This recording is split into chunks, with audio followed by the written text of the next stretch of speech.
Selamat datang kembali di sesi pendalaman kita. Hari ini kita mau gali lebih dalam nih sumber yang Anda bagikan, bab 14, dari buku Effortless. Iya, betul. Judulnya menarik ya, Kepercayaan, Mesin Tim Berdaya Ungkit Tinggi. Nah, tujuan kita hari ini ingin banget paham, kenapa sih kepercayaan ini krusial banget buat hasil maksimal, tapi usahanya minimal, terutama kalau kerja bareng orang lain. Betul sekali. Kita kan seringnya fokus ke tugasnya ya, apa yang harus selesai. Tapi gimana soal dinamika antar manusianya? Sumber ini bilang, kepercayaan itu bukan sekedar pelengkap, tapi pondasi ya. Fondasi, tepat. Bab ini ngasih analogi yang kuat banget menurut saya. Kepercayaan itu kayak oli di mesin tim. Oli mesin, oke. Iya, tanpa oli mesinnya timnya pasti macet lah. Gesekannya banyak. Bisa karena tujuannya beda, prioritas nggak sinkron, atau ya ada agenda sendiri-sendiri gitu. Gitu intinya. Wah, analogi oli mesin itu kena banget ya. Langsung kebayang kalau nggak ada olinya, seret gitu ya jalannya. Seret persis. Jadi kalau nggak ada kepercayaan, hal simpel kayak kirim pesan aja bisa jadi beban ya. Khawatir salah diartiin lah atau gimana gitu. Bener banget, capek mentalnya, kan? Sebaliknya, kata buku ini, tim yang kepercayaannya tinggi, mereka bisa fokus energinya ke kerjaan penting. Bukan malah sibuk politik kantor atau sekedar jaga hubungan biar kelihatan baik-baik aja. Nah, itu dia. Itu inti dari hasil yang effortless kan, mengurangi beban mental yang sebetulnya nggak perlu. Iya. Energi yang tadinya habis buat waspada, curiga, bisa dialihin ke hal produktif. Contohnya ada tuh di sumber Anda, yang Warren Buffett itu. Oh iya, yang akuisisi Miklen itu ya, gila itu. Iya kan?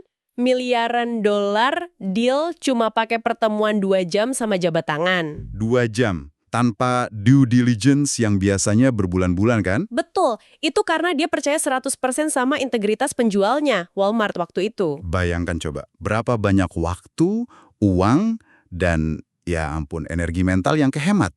Bener-bener contoh hasil tinggi dengan usaha minimal di ujungnya. Nah, kontrasnya juga ada kan di situ. Kisah pengusaha Steve Hall ya namanya. Iya, Steve Hall. Yang sama kontrolernya itu. Nah itu. Awalnya cuma selisih dikit, $300.000. Dikira salah catat biasa. Dianggap keliru aja gitu ya. 5 tahun kemudian baru ketahuan. Ternyata penggelapan $1,6 juta. Wow. Si Hall ini ngaku sendiri. Salahnya dia itu mempertahankan orang yang sebenarnya instingnya udah bilang nggak bisa dipercaya. Oh, itu contoh nyata. Mahalnya harga kalau nggak ada kepercayaan ya. Rugi finansial, rugi emosional juga pasti. Banget! Makanya ini nyambung ke poin berikutnya soal Pentingnya milih orang di awal ya. Dari kisah hal tadi kerasa banget konsekuensinya kalau salah pilih. Jadi gimana caranya bangun fondasi kepercayaan ini dari start? kuncinya, kata sumber ini, ya pilih orang yang tepat dari awal. Kriteria utamanya bukan cuma jujur loh ya. Oh, bukan cuma jujur, terus apa lagi? Ya jujur pasti, tapi juga teliti dan bertanggung jawab. Si Buffett itu kan punya aturan 3I. 3I, apa aja tuh? Integritas, intelijensia atau kecerdasan, sama inisiatif. Tapi dia nekenin banget, kalau nggak ada integritas, 2I lainnya itu bisa bahaya malah. Bisa jadi bumerang. Bener juga ya, orang pinter tapi nggak jujur. Atau inisiatifnya buat hal negatif. Ngeri. Makanya, milih orang yang tepat itu kayak investasi awal. Keputusan sekali, tapi hasilnya ngalir terus, tanpa perlu diawasin ketat tiap detik. Ini kan salah satu bentuk hasil residual yang dibahas di buku ini. Usaha sekali, manfaat berkali-kali. Oke. Milih orang yang tepat itu krusial di awal.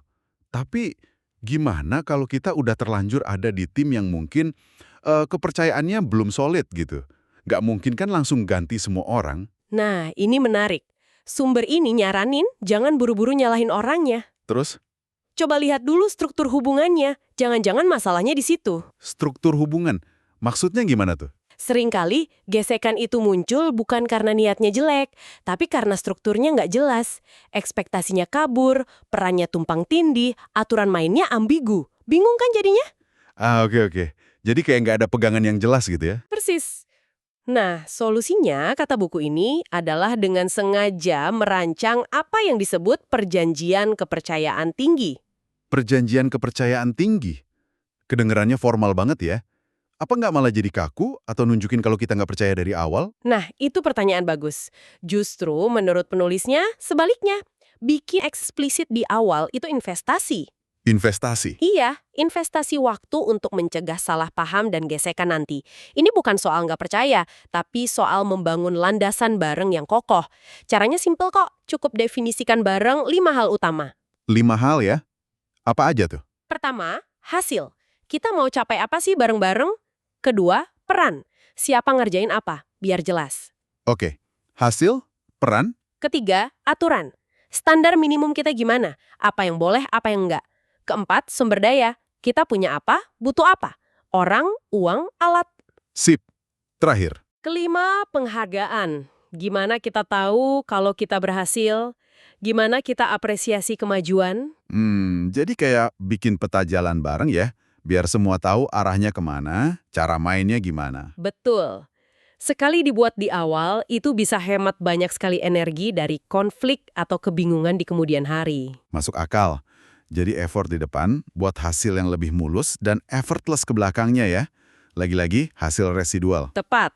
Usaha sekali, manfaatnya berkali-kali. Oke, jadi kalau ditarik benang merahnya nih, jelas banget ya, kepercayaan itu bukan cuma nice to have lah istilahnya, tapi benar-benar komponen fundamental, mesinnya kerjasama yang efektif. Iya, fondasinya. Dia ngurangin gesekan, hemat energi mental kita yang terbatas ini, dan bikin kita bisa fokus ke hal yang emang penting. Dan ya, itu tadi, kayak oli mesin, kepercayaan perlu dijaga terus.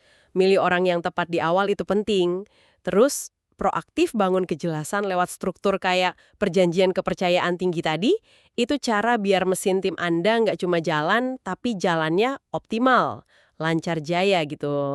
Sip. Nah, sebagai penutup nih, mungkin ada satu hal yang bisa Anda, para pendengar, renungkan dari obrolan kita. Coba deh pikirin, gimana kalau Anda secara sadar, sengaja gitu ya, mencoba merancang semacam perjanjian kepercayaan tinggi. Nggak harus formal toh, di salah satu aja hubungan kolaboratif penting Anda. Bisa di kerjaan, bisa juga di kehidupan pribadi. Kira-kira perubahan apa ya yang mungkin terjadi di dinamika dan hasilnya? Pertanyaan menarik untuk direnungkan. Sesuatu untuk Anda eksplorasi sendiri. Sampai jumpa di sesi pendalaman kita berikutnya.